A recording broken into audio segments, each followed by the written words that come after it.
Aloha! In this segment, we're going to introduce to you the downer method. These are some of the steps to take to help you turn the days of the blues into peachy days. Sad days, bad days, blue days, or whatever else you may call them, we all have them. Even the peppiest, upbeat, and positive people you meet will experience moments of the blues at one time or another. The difference is that these positive thinkers don't set a camp there. They acknowledge the day, give it its deserved attention, and move on. They don't suppress their feelings or pretend that everything is okay. It is healthy to have an occasional down days. Without them, we wouldn't be able to enjoy the good ones. But how do you prevent it from ruining your week, month, or even the whole year?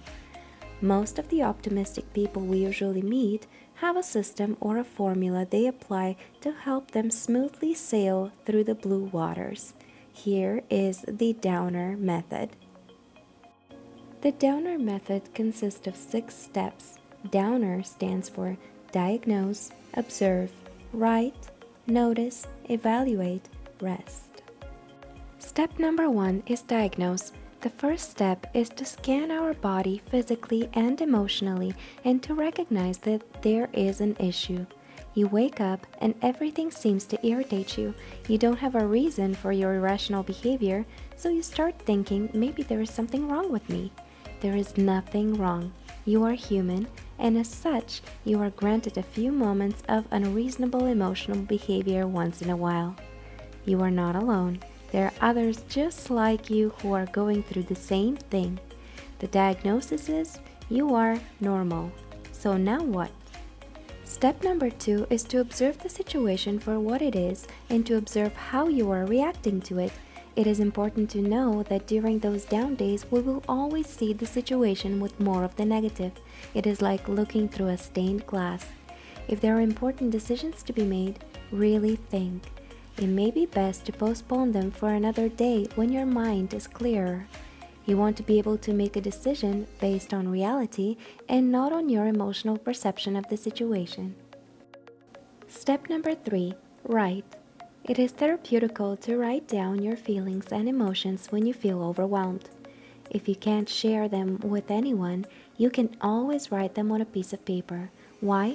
Because writing it out will release a lot of tension. On the other hand, once you write it, you may want to read it and discover something new about yourself or about the situation.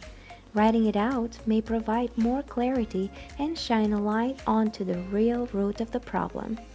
Step number 4, notice. Notice that every situation has silver lining. You just have to dig deeper to find it. Maybe your plans for tonight got canceled and you're upset because you really wanted to see that concert.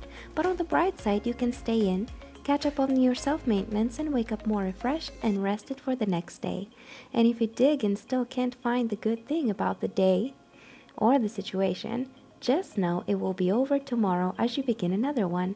It is important to know and reassure yourself through affirmations that tomorrow would be a new day and you just have to practice being patient.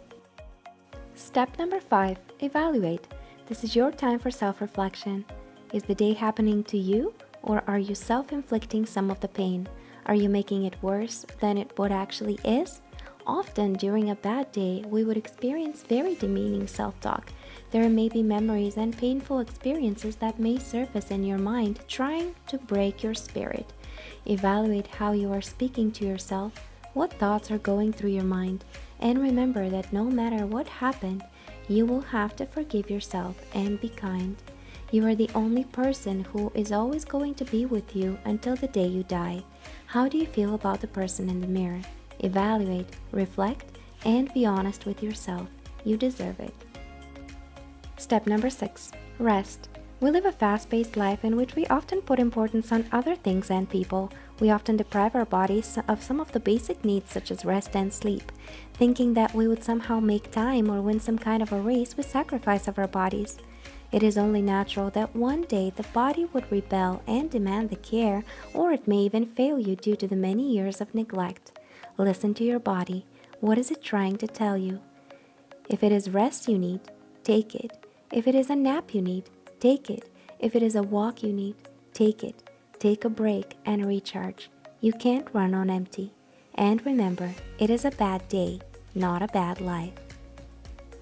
Mahalo and aloha.